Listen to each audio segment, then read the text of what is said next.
between entrepreneurs and investors seem to be merging in India, with the old generation of entrepreneurs investing in the new wave of opportunity. I caught up with Anupam Mittal, who went from playing Cupid with his venture Shaadi.com to playing Angel to over 75 startups like Ola. I began by asking him how the landscape has changed since he started out. I think the last 5 years have been transformational for India's entrepreneurship and the ecosystem. And I fundamentally believe, Mini, that 2010, I've been saying this a lot, 2010 to 2020 is what I call the democratization of entrepreneurship in India. This decade will go down in history as being the foundational decade for creating incredible value for our future generations.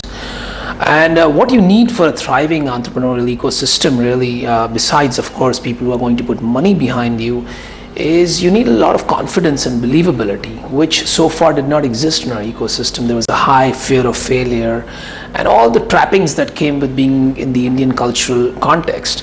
And so I think that believability has finally come in. The funding is available, so there's a very strong enabling ecosystem. And the confidence that the new generation has are all three combining to ensure that this decade becomes the foundational decade for us to produce the best entrepreneurs in the world. And I just want to make one more point there, Mini, is if you look at our history, this is the first time that people have started believing they can do it on their talent alone. For all these years, you needed licenses, or you needed access to the government, or you needed various different things. So what did we do? We believed that the only way we could create some value for ourselves is to become the best doctors or the engineers of the world, and we went and became the best of the breed in the world, even though we didn't do it out of India. Sure. And that's what's happening with entrepreneurship. That's wonderful. 2007 is, I think, when you started turning angel investor. What made you start looking at ideas? Because you were slightly early in the game. Well, frankly, I didn't know it was called angel investing, right? It was it was simply, I often say as an entrepreneur, our biggest blessing is our ability to see opportunity, and our biggest curse is our ability to see opportunity. Because at some point as an entrepreneur, you have to become focused to build scale. But inherent in you as an entrepreneur is, and that's the reason you became successful in the first place, is to go after opportunities you see. So I was starting to see some of these opportunities, and while I didn't know it was called angel investing, I realized that, look, I can't possibly channelize my energies into these opportunities because I have companies and investors and so on. And so the only way I could sort of parallelly do this is invest behind people who were, came across as good to sort of build value. So in the last era, if an industrialist wanted to, look at a new opportunity, he would go and start another company, and that's why we have conglomerates in India, right? That is the genesis of it. That and partially the license. But this new generation, you seem to be focusing on one core and saying, hey, that I don't need to become entrepreneur everywhere. Look, I would love to say that I was intelligent enough to know this right away, but I've had my fair share of mistakes. Before I made my first investments in angel investments 2007, 2008, I've turned away some companies which have become very, very large. I'm not going to name them. Really? Because I wanted to own a piece of it, or that was the conglomerate Indian way, and that's what you used to read. Fortunately for me, I realized very fast that this doesn't work. This is just, outrageous. And so I backed away very quickly from it and changed my modus operandi. But you're right, the new generation, and I now consider myself the old generation, but the new generation understands this whole mentality of ownership is going away, and it permeates various aspects of thinking. So whether it is ownership of assets, right? You talk to the new generation today and they don't want to own cars. They don't care so much about owning homes. They're happy to rent clothes. Right? It's the same sort of attitude towards creating value versus owning value. And I think that's what you're seeing translating into their investment strategies or into their sort of wealth building strategies. Ola was a great investment, an early investment, and I have spoken to Rehan about it, so I want to get your version of it. When did you spot it, and why have you refused to sell out of it? I think it was a lucky stroke. I think the first time I spoke to Bhavish, I actually said no to him. I thought it was interesting, but I didn't think, and this was the time before Uber became what it did, right? So we have to recognize the context. So I first kind of walked away, and then when I spoke to him a second time, More than the business idea, it was really the qualities of the founding team, the conviction, and just the maturity that made me just think this is a punt worth taking, and that's what we did. In terms of why have I been stubborn about not selling, look, I think it's very rare in an investor's life that you hit upon companies that end up becoming multi-billion-dollar enterprises. If you're really lucky, you'll do it maybe once in your life. So I think the fact that one could see that this is what this was translating into, just because the growth rate month on month and the size of the market was just so massive, that it just made sense to sit back and, because I really personally, to be honest with you, I couldn't think about a better place to put my money if I took it out from there, right? I would most certainly earn a lesser return, so it just made sense to keep it in there. So it was a hard financial call. Yes, it was. So I'm looking at your investments, okay, the list that I do have, and it's a very, very varied list of sectors, companies. What is the rationale when you actually look at an investment? What you will notice if you had my entire list of investments is, by and large, or more than 90% of them are in consumer and consumer digital, right? And so the reason I focus primarily on that is because that's something I've done, right? And so there's an intuition, there's an instinct that in the absence of hard data, you can start to create a thesis or develop a thesis. And that comes from experience. At least in my case, right? So I think that's really the template that I use. The two things that matter most when I'm looking at a company is changing, or two or three things I should say. One is changing consumption patterns. Because I'm primarily doing digital consumer, I'm looking at changing consumption patterns and what's becoming important for the new generation. So if something comes along which sits right at the intersection of something sort of moving away into another direction, I think that becomes very important for me. The other thing is obviously potential market size, and everybody talks about team, and yes, that's important, but honestly, team is a judgment call, right? So one person thinks this is a great team, the other person thinks it's not so. I think what's more important to me are potential market size and changing consumer trends, which is sort of timing.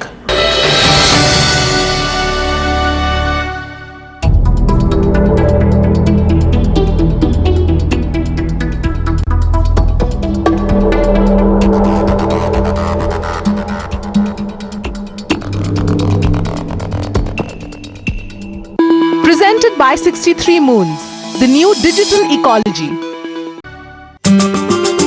Anupam Mittal founded Shaadi.com, a matrimonial portal, in 1997 and went on to create a number of businesses under the People Group banner. But given the wild enthusiasm around startups today, does he think he ventured out a bit too early?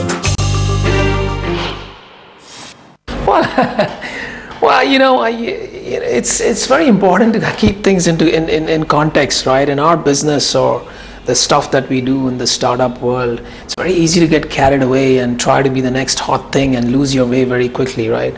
One has to remember that there are cycles in everything. There's timing for everything, and you develop over time an instinct about when is a good time for you to be doing X and Y. So if you look at the Shaadi.com or People Group's history, whether it's Moj, Makan, or Shaadi, we started out very early and we've had investments come into the company. We haven't been very aggressive about raising capital, but we've been growing very well. We've gone and merged Makan.com with the Prop Tiger and created a lot of value for the investors.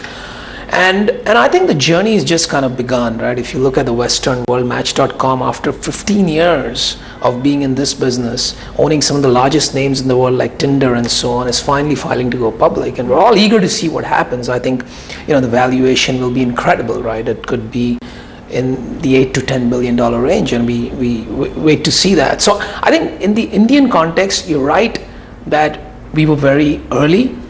But I think that's also given us, on the flip side, a lot of time to learn a lot of things, because this is not as simple as selling a product at 20% less.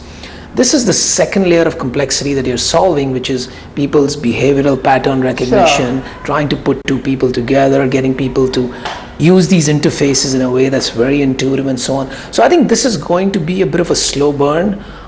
in terms of becoming very massive, but I think the opportunity is absolutely there. So I think we are today sitting at only a few million singles coming on these platforms to find a date or a life partner. You look at the West and you've got, 20-30% of the entire market there using these platforms, right? I think if you just extrapolate out, whether it's 3 years, 5 years, or 7 years is hard to say, but I'm convinced there's going to be tens of millions of people using these platforms. Okay. And our intention is to build one of the largest platforms across this continuum, whether it's Shaadi.com or other dating brands that we've invested in. Fair enough. I want to ask you, you alluded to the fact that you became an entrepreneur in a very different setup, but few people remember that you actually started off in the US in the midst of the entire dot-com frenzy, and then you actually seen various phases. So if you were to look at that, how does that determine your interpretation of things as an investor, and how are you second guessing what's going to happen next? Yeah, I did start in the mid-90s when I lived in the US as a small experiment, and of course I got serious about it much later in 2003, I would think. And one has gone through a couple of boom cycles and bust cycles. I've been sort of penniless twice, once after the dot-com bust in the US and once, closer to the financial meltdown in 2008. Really? Yeah, I mean, it's come down to that. And look, the lessons that you take away is, at some point in your life, you have to stop going all in. I mean, it doesn't mean that you stop taking risks, but it becomes a little more managed, it becomes a little more calculated. You start creating liquidity for yourself. And you do things in a way that, while give you sort of the kind of risk return you're looking for, don't sort of, make you sort of have to take your shirt off your back. What I've learned in these cycles, besides the personal lessons, is that you cannot time the market. And everybody says that. But it's so hard not to get caught into trying to do that. And it's just futile. Every time you try to do that, it's just completely futile, and that poses a big danger. The only thing that one can bet on, and that's sort of what I try to do, is to fundamentally look at broader trends and really look at a much longer term horizon, whether it's public market investing or private market investing, and bet on those trends and your own experience coupled with those trends, because that's really what you can ride through. I think timing the market in the short term almost always fails. You think a lot of excesses are happening in the system, Anupam? What are the mistakes that you see companies making from your vantage point, having been there and taken some tough turns? So let's divvy it up, right? So I think when you look at entrepreneurs, especially given the youth of the entrepreneurs that we currently have, many of them are very inexperienced. And sure, one can make the argument that there's a lot of premium to experience and it shouldn't be, and I agree. I think more important than experience is learning agility. But many of these guys have not seen down cycles, and so they don't really know what it's like. So we really know what happens when we are in a prolonged down cycle, although I'm starting to see the beginnings of somewhat of a softening in the market. So we'll see kind of what happens, because many of these guys have not been on in these down cycles. But one of the things that I do see that many of these guys are not doing, which is very, very costly in the long term, is building the right culture. I think the other thing obviously is, because we're talking about consumer internet, I think we're not seeing enough differentiation in people's strategies right now. And rightfully so, right? Because it's become so capital intensive, people are chasing the next round of funding so they can get up there and compete, and those have become sort of the par for the course. But I think there needs to be, and you'll start to see that very quickly in my view, you'll start to see a lot of differentiation coming in, whether it's from a communication and branding standpoint, or whether it's from a product development standpoint, or whether it's from a strategy standpoint. And that all, is inevitable in my mind. And this is something that you, when you talk to entrepreneurs that you've invested in, are you stressing on this? What's the feedback? Yeah, I think right now, to be honest with you, the only thing that's being talked about, and we're seeing that as we speak, and it looks like it might get worse before it gets better. Series A and Series B rounds have completely frozen, right? There's very few that's happening. The 8-10 VCs that were the most prolific in the country, you're not seeing as many new investments from them. You're seeing more of backing their existing companies because they've put a lot of money to play behind these companies, and they need to ensure that these companies succeed because they've taken very, very large positions in some of these companies. So I think that is a bit of a challenge in the short term.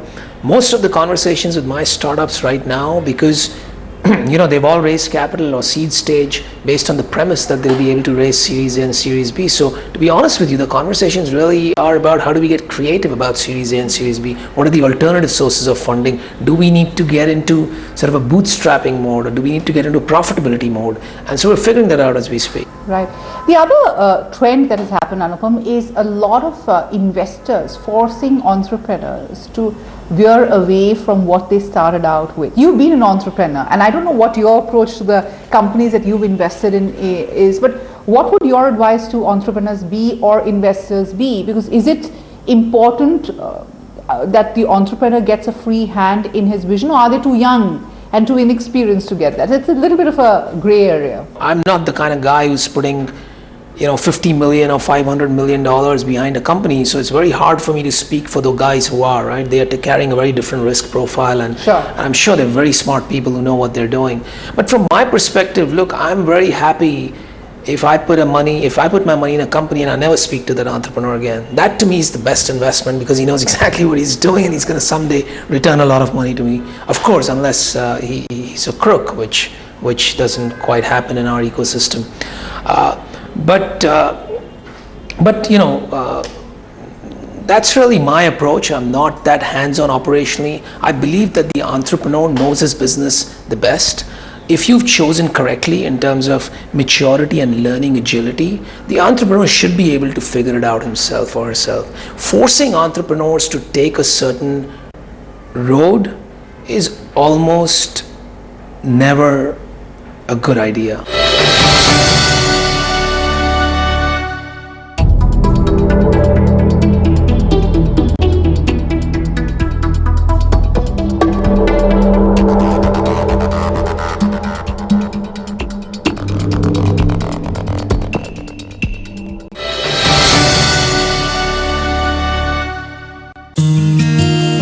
The investment ecosystem in India has evolved by leaps and bounds in the last 5 years as startups started to create value and give huge returns. For entrepreneurs like Anupam Mittal, this has opened up a new window of opportunity as investors. But with so much frenzied activity around the investment chain, what is he making of it all?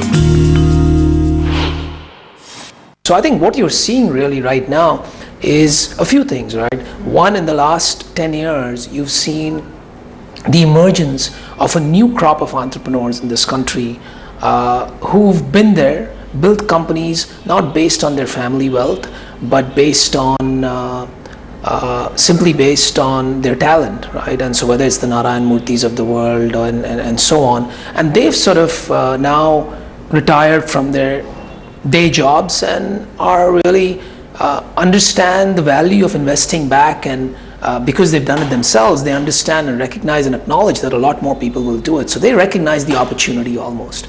The traditional family offices or the conglomerates are obviously looking at digitization as a potential disruption to everything, and we're seeing that happening across the world, and I think India will leapfrog in many ways. So they can't really miss out on the action, although they've been very slow at the start. You're starting to see a few moves from them, although not quite enough, right? I think that needs to change. So I think it's really an acknowledgement, in my view, of the massive disruption that's coming as India has moved from this license Raj to everything is available to create incredible amounts of wealth for anybody with talent. And I think it's just seeing a handful of companies actually do it, which increases the believability, which I was talking about earlier. What is the flip side? What is the risk element? Because there is a view that if one of the big unicorns falls, it has a cascading impact at the back end, because a lot of people will burn their fingers and there will be a lot of blood on the street. Would you subscribe to that? I was kind of a little concerned about that as well, and I thought that if we have one or two blow-ups, you'll see a complete meltdown. We're not really seeing that. The markets have been a little more resilient. So let's look at housing, right? right? Not very long ago, it was seen as something that was a debacle. But that didn't have that kind of a ripple or negative effect on the market. Sure.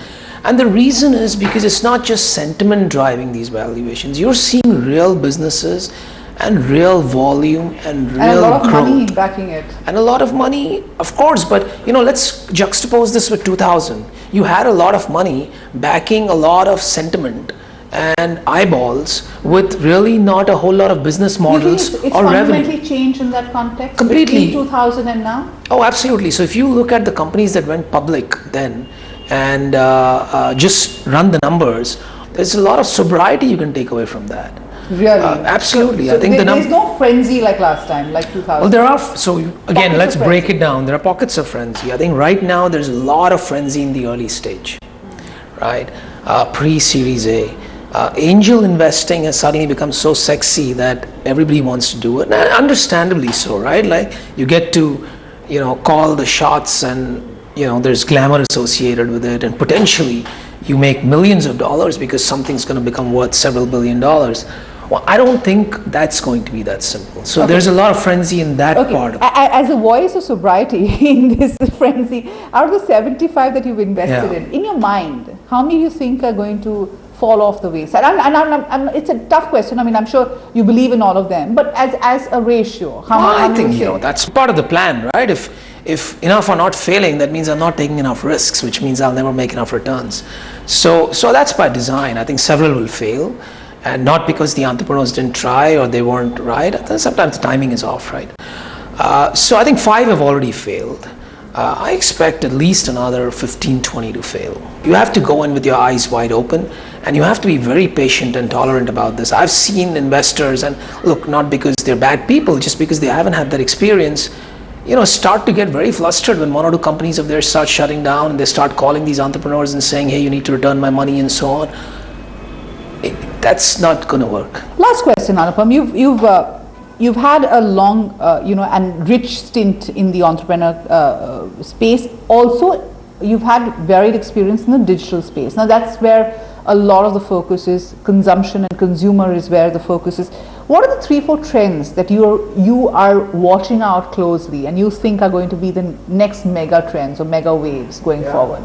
I think globally there's going to be incredible value creation and there's only 7 billion people in the world, but there's more than 50 billion machines in the world, potentially going to 100 billion. All these machines are getting wired. So what's termed as the Internet of Things, right? Yes, people are still figuring out how to make money of that, but that'll come. And it's just incredible when you start to think about the possibilities that that has in store. I think in India that's still some time away, but you're going to start to see that, right? The other big trend, which is making a huge difference as we speak, and we think that in the short term everybody overestimates the impact these things will happen, but it's really in the long term that it goes beyond your imagination. And so 3D printing, right? I mean, that technology itself, that's the kind of disruption that we are talking about seeing happening over the next few decades. So the tremendous potential for disruption over the next several decades. Digitization is only in its 3rd decade. So I see this journey as changing everything in the next few decades. Closer home, I think we are plagued by some very large problems, and so we are still seeing the first level of complexity get solved. For us to see really truly disruptive invention, innovation, and technologies, I think we'll have to change a lot about the way we our education system to begin with. I don't think we have the ecosystem today to imagine the kind of stuff that people in the West do. I mean, everybody here, for example, are engineers working on solving many of these problems. And it's pretty evident if you just look at some of the great companies that have come out, whether it's Facebook or whether it's Airbnb. A lot of these guys were psychology majors and liberal arts majors. And true innovation really sits at the intersections of multiple disciplines. And I don't think we've acknowledged that quite here in this country, because that's really where the value creation is. So if you look at, $100 billion value creation, right, from a country like India, or to build a global consumer internet companies from India, it's not about building a great software program.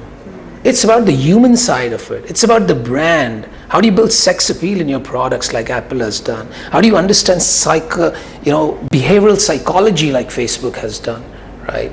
I think these things don't happen just by coding well. And I think that's still some time away. I don't think we have the raw material as yet. We don't have all the pieces to start to make those changes because there's so many elements required. It's not just great coding.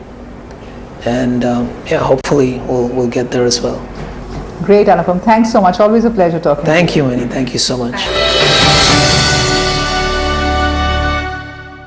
Presented by 63 Moons, the new digital ecology.